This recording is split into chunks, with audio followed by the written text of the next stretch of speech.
हा व्हिडिओ बघा. अहिल्यानगरच्या सीना नदीच्या नदीपात्रामध्ये एक अनाधिकृत मस्जिद तुम्ही बघू शकता. हे आहे अनाधिकृत बांधकाम. मला बरेच जण विचारत होते की आपण दादा भरपूर व्हिडिओ बनवता आणि धर्मजागरणाचं काम करता, तर याचा इम्पॅक्ट काय होतो आणि या गोष्टींचं पुढं काय होतं. आता हा व्हिडिओ बघा.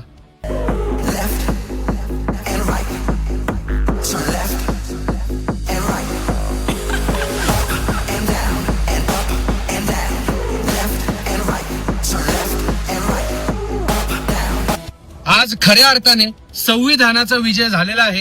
डॉक्टर बाबासाहेब आंबेडकरांनी आपल्याला संविधान दिलं आणि या संविधानिक पद्धतीने अनाधिकृत बांधकाम अहिल्यानगर शहरामध्ये जे सीना नदीच्या किनारी बांधकाम करण्यात आलेलं होतं, आज महानगरपालिका प्रशासनाने त्यांच्या अधिकाऱ्यांनी हे नेस्तनाबूत केलेलं आहे. त्याच्यावरती कारवाई केलेली आहे. मी सर्वप्रथम सर्व अहिल्यानगर मधल्या हिंदू समाजाचं अभिनंदन करतो.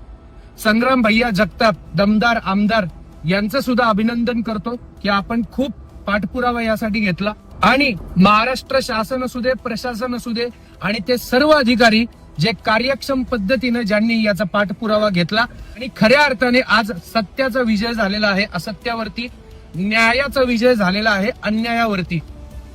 जय भीम, जय शिवराय, जय श्रीराम.